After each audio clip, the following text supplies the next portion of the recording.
मेरे प्यारे विद्यार्थियों, आपको सभी विषयों की 8 ग्रेड अभ्यास पुस्तिका दी गई है, जिसमें प्रत्येक विषय के प्रत्येक पाठ में 10-10 प्रश्न दिए गए हैं। उन सभी को आपको भरना है और फिर इसके बाद इनको 15 जनवरी से 6 फरवरी तक भरना है और इसके बाद स्कूल में जमा करनी है। तो आज हम इस 8 ग्रेड अभ्यास पुस्तिका के गणित के पाठ 2 यानी अभ्यास जो आपका अध्याय 2 है उसके प्रश्नों को समझेंगे। तो देखिए, इसे हम देखते हैं और इनके प्रश्नों को समझते हैं। देखिए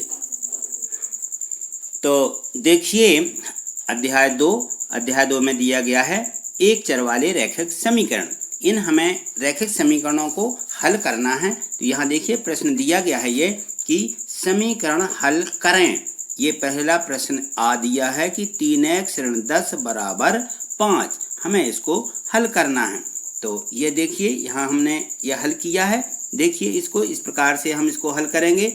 इसमें दिया गया है कि 3x ऋण 10 बराबर 5।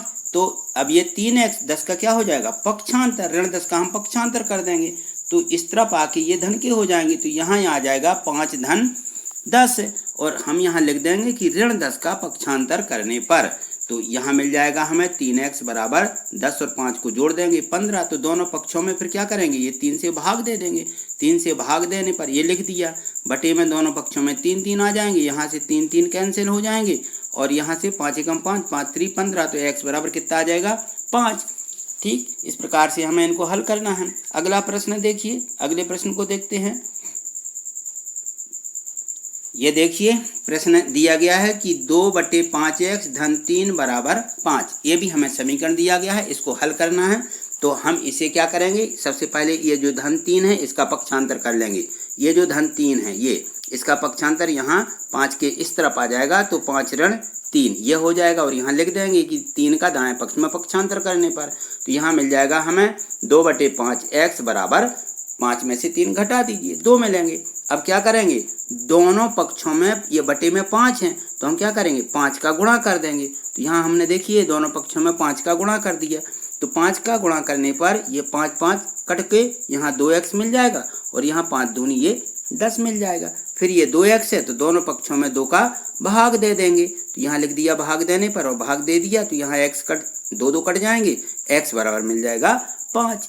इस प्रकार से इनको हल करना है। अगला प्रश्न देखिए, यहाँ देखिए यह दिया गया प्रश्न क्रमांक 2, किसी संख्या को 1/3 में से घटाने और परिणाम को 4 से गुणा करने पर 28 प्राप्त होता है तो वह संख्या क्या होगी?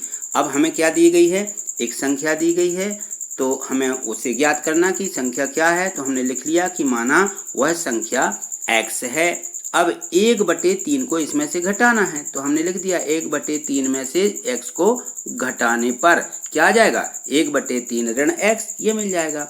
अब देखिए यहाँ लिखा प्रश्नानुसार हमने लिख दिया कि अब हमें जो 1/3 ऋण x मिला है इसमें क्या करेंगे? 4 से गुणा करना। तो हमने ये 4 से गुणा कर दिया, 4 गुणित 1/3 ऋण x और बराबर में लिख दिया 28। तो यहाँ लिखा था कि 28 प्राप्त होता है तो बराबर में 28 आ जाएगा। तो ये हम हल करेंगे तो 4 का 1 में गुणा करके 4/3 और ये ऋण के 4 x का गुणा 4x हो जाएगा और बराबर लिख देंगे 28 है। तो इस प्रकार से हमें ये मिल जाएगा।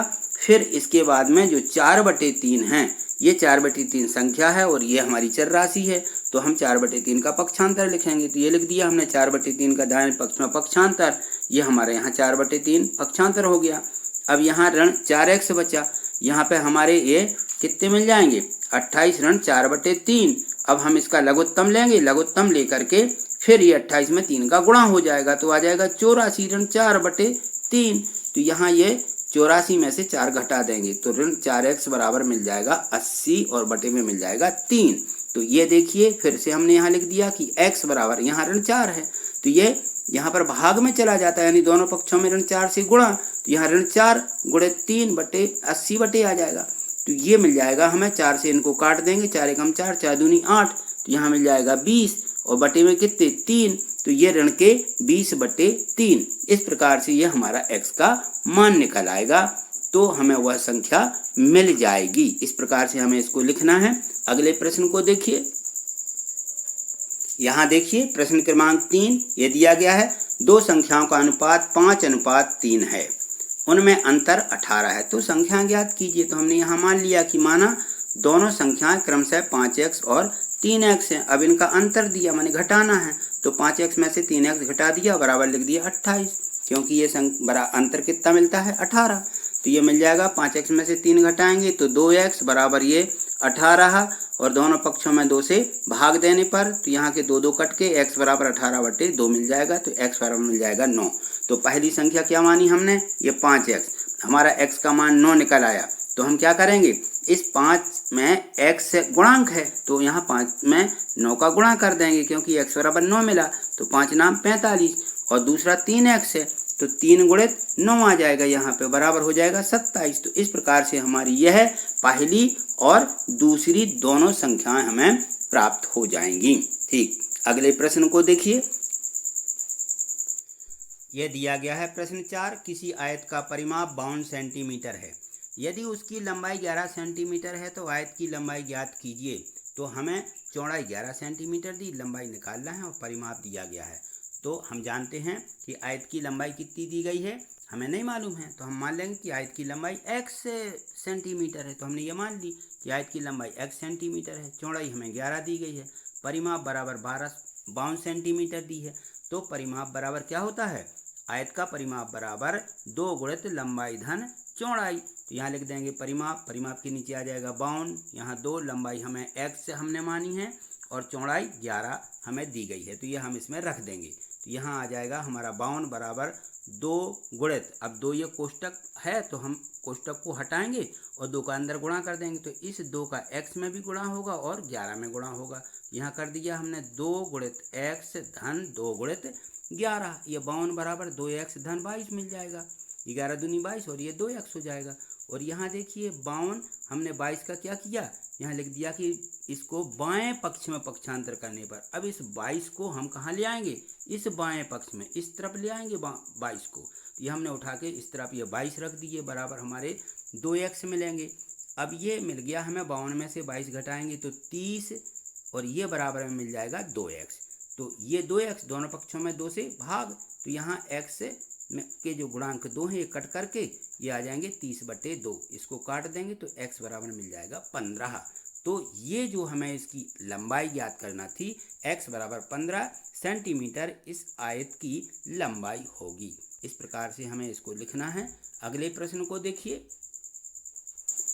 तो यहाँ प्रश्न 5 को देखिए, इसमें दिया गया है कि राहुल और हारून की वर्तमान आयु का अनुपात 5:7 है, 4 वर्ष बाद दोनों की आयु का योग जो है 56 होगा, दोनों की वर्तमान आयु ज्ञात कीजिए। तो यहाँ हमने माना कि राहुल और हारून की वर्तमान आयु क्रमशः 5x तथा 7x वर्ष है। तो 4 वर्ष बाद, अब ये 4 वर्ष बाद, अब ये वर्तमान 5x 7x है, तो 4 वर्ष बाद कितनी होगी, इनमें 4 4 और जोड़ जाएगा, दोनों में 4 4 जोड़ के लिख दिया। अब प्रश्न क्या कह रहा है, प्रश्न कह रहा है कि 4 वर्ष बाद इन दोनों की आयु का योग, तो हम ये दोनों को क्या करेंगे, इन दोनों को जोड़ देंगे और बराबर लिख देंगे 56। तो हमने ये जोड़ दिया, धन लगा दिया और बराबर 56 आ गया। तो अब ये 5x और 7 12x धन 4 और 4 8 हो जाएंगे, 12x धन 8 बराबर ये 56 मिल गया। तो अब इस 8 का पक्षांतर कर दिया, 56 में से 8 घटा देंगे तो 12x बराबर 48 मिल जाएगा। तो x बराबर, अब ये 12 क्या हो जाएगा, हम यहाँ भाग दे देंगे 12 का, तो यहाँ x बराबर 48/12 मिल जाएगा। तो 12 चौके 48, x बराबर 4 मिल गया। अब हमने राहुल की आयु कितनी मानी थी, 5x में 4 का गुणा मतलब 20 वर्ष हो जाएगी, और यहाँ 7x, तो 7x में 4 का गुणा बराबर 28 वर्ष। तो इस प्रकार से हमें इन प्रश्नों को हल करना है और इनको समझना है। ठीक, अगले प्रश्न को देखिए। प्रश्न क्रमांक 6 ये दिया गया है, दो संख्याओं का योग 90 है, एक संख्या दूसरी से 10 अधिक है, दोनों संख्या ज्ञात कीजिए। तो एक संख्या दूसरी से 10 अधिक है, तो दूसरी संख्या हमें नहीं मालूम, पहली संख्या दूसरी से 10 अधिक है, दूसरी क्या है, तो हमें दूसरी संख्या मान लेना है कि माना दूसरी संख्या x है, पहली संख्या क्या होगी, क्योंकि ये 10 अधिक थी तो हम x में 10 जोड़ देंगे तो ये दूसरी संख्या आ जाएगी। अब प्रश्न क्या कह रहा है? प्रश्न कह रहा है कि दोनों संख्याओं का योग 90 है। तो हमने x धन 10 और x ये पहली संख्या दोनों को हमने जोड़ करके बराबर लिख दिया 90। ये 90 आ जाएगा। तो यहाँ x 2x धन 10 बराबर 90, 10 का पक्षांतर कर दिया तो 80 मिल गया। 2x बराबर 80, x बराबर 80 बटे ये 2 आ जाएगा, 2 से काट दीजिए तो x बराबर 40। ये दूसरी संख्या आ गई। पहली संख्या कितनी है? ये इससे 10 अधिक है, तो पहली संख्या इसमें 10 और जोड़ देंगे तो 90 हो जाएगा। इस प्रकार से हमें इसको हल करना है। ठीक, अगले प्रश्न को देखिए। यहाँ इस प्रश्न क्रमांक 7 को देखिए, लिखा समीकरण हल कीजिए। z बटे z धन 12 बराबर 3 बटे 5 ये दिया गया है।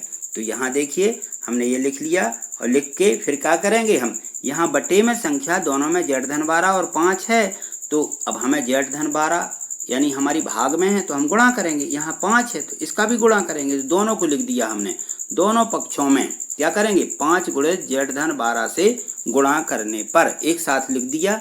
अब हम इनका गुणा करेंगे। तो इसमें देखिए पहली जो हमारी बाएं पक्ष में z बटे z धन 12 थी उसमें हमने इसका गुणा ये लिख दिया बराबर में 3 बटे 5। इसमें भी हमने 5 और z धन 12 का गुणा इसमें भी लिख दिया है। दोनों में लिख करके अब ये हमारा हर में हो जाएगा z धन 12 और ये अंश में, तो ये दोनों कट जाएंगे, हमें मिल जाएगा z गुणित 5। तो ये z गुणित 5 मिल गया। यहाँ से देखिए ये 5 और ये 5 कट जाएंगे, तो ये कट के हमें कितना मिल जाएगा 3 गुणित z धन 12। तो ये 3 गुणित z धन 12 मिल गए। यहाँ पे हो जाएगा हमारा ये 5z और z का हम अंदर गुणा कर देंगे z में और 12 में, तो z गुणित 3 ये आ जाएगा और 3 का 12 में, तो ये 12 में गुणा लिख दिया। तो 12 3 36, 3z तो 5z बराबर ये। अब ये 3z का पक्षांतर कर देंगे बाएं पक्ष में, यहाँ बाएं पक्ष में 3z आ जाएंगे तो यहाँ 3z ये हो जाएंगे 5z ऋण 3z बराबर हमें ये 36 मिलेंगे। यहाँ 2z बराबर कितना मिलेगा ये 36 और z बराबर ये 36 बटे 2 हो जाएगा। दोनों पक्ष में 2 से भाग और काट देंगे। z बराबर कितना मिल जाएगा 18, 18 दूनी 36। तो इस प्रकार से हमें इन प्रश्नों को हल करना था, z का मान निकालना है, समीकरण हल करना है। अगले प्रश्न को देखिए। अब इस प्रश्न क्रमांक 8 को देखिए। इसमें दिया है 2 अंकों वाली संख्या में अंकों का अंतर 3 है। 2 अंकों वाली संख्या, इस संख्या के अंकों के स्थान बदलकर प्राप्त संख्या को जोड़ने पर 99 प्राप्त होता है। तो वह संख्या ज्ञात कीजिए कि वह संख्या क्या है। अब यहाँ दिया गया है 2 अंकों वाली, तो उसमें 2 अंक, इकाई और दहाई 2 अंक होंगे। तो हम मान लेंगे, माना 2 अंकों वाली संख्या के इकाई का अंक हमने क्या माना x है और दहाई का अंक क्या हो जाएगा, क्योंकि इनका अंतर कितना दिया 3, तो हम लिखेंगे दहाई का अंक ऋण इकाई का अंक और बराबर में लिख दिया 3, ये बराबर में 3 आ जाएगा। तो यहाँ देखिए दहाई का अंक क्या हो जाएगा, दहाई का अंक ऋण x बराबर 3, क्योंकि हमने इकाई का अंक x माना है। तो दहाई का अंक बराबर ये हो जाएगा 3 धन x, ये हमारा दहाई का अंक निकल आया। इसलिए संख्या क्या बनेगी, संख्या दहाई में 10 का गुणा होता है, तो ये हमारी दहाई 3 धन x है। तो इसमें 10 का हमने ये गुणा लिख लिया और धन इकाई का अंक यानी धन x, ये होगी हमारी संख्या, हमें ये संख्या प्राप्त हो गई। अब देखिए यहाँ पर लिखा है इसमें कि इसके अंकों के स्थान में बदल कर प्राप्त संख्या। अब हम इसके अंकों के स्थान बदल दें, यानी हम क्या करें, इकाई को दहाई बना दें और दहाई को क्या कर दें, दहाई को इकाई बना दें। तो इस प्रकार से देखिए हम संख्या को बदलते हैं। ये हमारा दहाई का अंक था और ये हमारा इकाई का अंक x है। तो यहाँ हमारी जो ये दहाई बनी है, ये दहाई और ये इकाई है, तो हम इसको बदल देंगे। तो x इसकी जगह पे आ जाएगा और ये हमने यहाँ लिख दिया 10 गुणित x, 3 धन x की जगह x, और जहाँ ये x लिखा वहाँ ये 3 धन x होगा। तो ये हमारी अंक बदलने पर प्राप्त संख्या होगी। अब देखिए प्रश्न क्या कह रहा था, प्रश्न कह रहा था कि इन दोनों का योग, प्रश्न कह रहा है अंकों बदलने पर संख्या, इस संख्या को जोड़ने पर 99 प्राप्त होता है। तो जो हमें ये पिछली संख्या दी गई थी, पिछली संख्या हमें क्या मिली है, तो ये देखिए ये हमारी ये पिछली संख्या हमें प्राप्त हुई है, ये जो हमें पिछली संख्या है। और अब क्या संख्या है, अंक बदलने पर जो हमारी संख्या प्राप्त हुई ये पिछली संख्या और ये अंक बदलने पर प्राप्त संख्या, इन दोनों संख्याओं का योग 99 है, ये 99। तो हमने यहाँ प्रश्नानुसार लिख करके दोनों को जोड़ दिया और बराबर लिख दिया 99। अब यहाँ देखिए इनको जोड़िए, पहले ये कोष्टक हटाने पर, तो ये हम कोष्टक हटाएंगे यहाँ पर, और यहाँ पर भी कोष्टक हटाया इस संख्या का, तो ये देखिए 10x, यहाँ 3 धन x आ गया, और यहाँ भी हमारा 10 का अंदर गुणा होगा तो 10 गुणित 3, और यहाँ धन 10 गुणित x आ जाएगा ये। तो इस प्रकार से हमने सभी संख्याओं के कोष्टक हटा करके ये बराबर में संख्या लिखी है। अब यहाँ देखिए ये आ जाएगा 30x, और ये 10 का x में गुणा 10x, और ये धन x बराबर में जो संख्या थी जो हमारी ये 10x है, ये 10x, यहाँ भी 3 धन x है, इन सब xों की संख्या को जोड़ेंगे तो ये देखिए 10x और एक ये 11x, 11 और 10 21x, और एक x ये है 22x, और ये 30 और धन ये 3 जोड़ेंगे तो 33 हो जाएगा। तो ये मिल गई हमें संख्या 22x धन 3, 33 बराबर 99। 33 का पक्षांतर कर दीजिए इसका, तो पक्षांतर करेंगे तो 22x बराबर 99 ऋण 33, तो 22x बराबर क्या आ जाएगा, 22x बराबर 66। तो अब हमारा x बराबर क्या मिलेगा, देखिए यहाँ x बराबर 66 बटे 22, 22 से काट देंगे, 22 से काटिए यहाँ पे, तो 22 3 66 होते हैं, या 2 से काट लीजिए या 11 से काट लीजिए, तो 11 दूनी 22, 11 छक्के 66, 2 एकम 2, 2 3 6, ये बराबर 3 मिल जाएगा। तो हमें x बराबर क्या मिल गया, 3। इसीलिए संख्या, अब हम संख्या को क्या करेंगे, यहाँ संख्या को रख देंगे 10 गुणित 3 धन x धन x में, तो यहाँ हमने ये संख्या लिखी और इसमें इसको रख दिया, तो बराबर में हमें प्राप्त हुए कितने, 63। ये हमें 63 संख्या प्राप्त होगी। इस प्रकार से हमें इस प्रश्न को हल करना है। ठीक, अगले प्रश्नों को देखिए। अब इस प्रश्न क्रमांक 9 को देखिए। इसमें दिया है विलियम और गुरदीप की वर्तमान आयु का अनुपात 5:7 है। 4 वर्ष बाद उनकी आयु का अनुपात 3:4 होगा। उनकी वर्तमान आयु ज्ञात कीजिए। तो हमने दोनों की वर्तमान आयु क्या मानी है, ये देखिए हमने विलियम और गुरदीप की वर्तमान आयु कितनी 5x धन और 7x दोनों को हमने मान लिया। अब इनमें लिखा कि 4 वर्ष बाद, तो हम 4 वर्ष बाद दोनों में 5 में और 7 में 4 जोड़ देंगे, ये हमने जोड़ दिया तो ये विलियम की हो गई, और 7 में 4 जोड़ दिए तो ये गुरदीप की हो गई 4 वर्ष बाद आयु। अब इन दोनों की आयु का अनुपात क्या है, ये दिया है 3:4। तो अब यहाँ देखिए ये जो हमने 3:4 दिया है, इसको देखिए यहाँ पे हमने दोनों को लिख लिया कि दोनों की ये आयु जो है ये 7x और 5x धन 4, ये दोनों का अनुपात बराबर 3:4, ये लिख दिया। अनुपात यानी, अब अनुपात यानी होता है बटे, तो हमने ये संख्या अनुपात यानी ये बटे में लिख दी, ये 3/4 हो जाएगी अनुपात की। तो अब देखिए दोनों पक्षों में जैसे हमने पहले लिखा था कि बटे में 7x धन 4 है और यहाँ 4 है, तो हम लिखेंगे 4 गुणे 7x धन 4 से दोनों पक्षों में गुणा करने पर, दोनों पक्षों में हमने ये गुणा लिख लिया।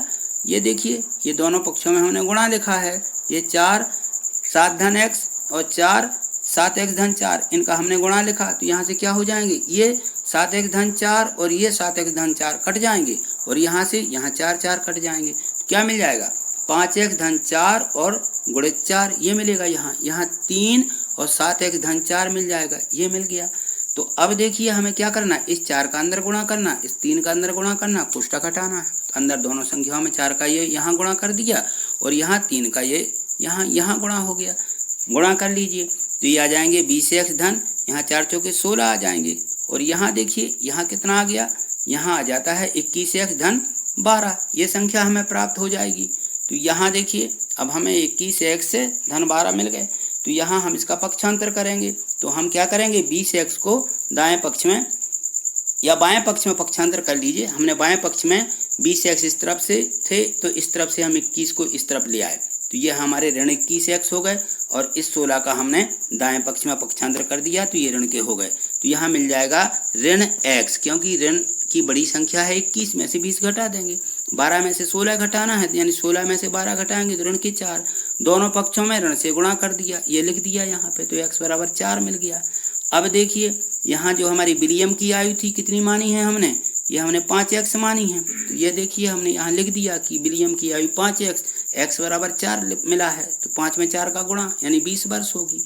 और गुरदीप की आयु 7x मानी थी, तो इसमें 4 का गुणा हो जाएगा ये, तो इसकी आयु आ जाएगी 28 वर्ष। तो इस प्रकार से हमें इन सभी प्रश्नों को हल करना है। इनको अच्छे से समझ लिया आपने, और फिर इसके बाद अपनी कॉपी में भी इनको समझ करके उतार लीजिए। ठीक, अगले प्रश्न को देखिए। अब देखिए प्रश्न क्रमांक 10 ये दिया गया है, समीकरण को सरल रूप में बदलते हुए, किसमें? सरल रूप में बदलते हुए हल कीजिए। तो यहाँ अब हमें इसको हल करना है। ये दिया गया है, यहाँ हमने हल किया है, ये हमने संख्या उतार ली पहले, फिर इसके बाद बराबर लिख दिया, क्योंकि यहाँ कोष्टक दिया था और यहाँ भी कोष्टक है, तो कोष्टक को हटाना है। कोष्टक हटाएंगे तो बाहर देखिए 4 हैं, यहाँ पे 3 हैं, तो इन दोनों का अंदर गुणा हो जाएगा। तो ये अंदर दोनों में, दोनों पक्षों में ये यहाँ 3 का गुणा, यहाँ 4 का गुणा कर दिया, तो ये हमें संख्या प्राप्त हो जाएगी 4x ऋण 8 और यहाँ मिल जाएंगे 3x ऋण 27। तो ये 4x और ये यहाँ पे 1x जुड़ जाएगा तो 5x और 3x का पक्षांतर किया इस तरफ तो ऋण के हो गए और यहाँ मिल जाएगा 27 से 8 का पक्षांतर तो धन 8 पक्षांतर से हमने लिख दिया। तो यहाँ 5x में से 3x घटाइए 2x मिलेंगे और ऋण 27 धन 8 हैं, एक ऋण की एक धन की, 2 घटेंगे तो ये ऋण के 19 मिलेंगे। तो x बराबर ये मिल जाएगा ऋण 19/2। तो इस प्रकार से हमने 1 से लेकर के 10 सभी प्रश्नों को समझा है और इनको आप अच्छे से कॉपी में उतार लीजिए, लिख लीजिए और इनका अच्छे से अभ्यास कीजिए। यदि आप तो आज हमने इन सभी प्रश्नों को समझा है। अगली वीडियो के माध्यम से हम अगले पाठ के प्रश्नों को समझेंगे। यदि आपको ये सभी प्रश्न समझ में आए हैं तो आप इसे लाइक और शेयर करें और यदि आपने चैनल सब्सक्राइब नहीं किया है तो चैनल को सब्सक्राइब कर लें, जिससे कि मेरी वीडियो आपको यूट्यूब पर तुरंत मिल सकें। थैंक यू, धन्यवाद।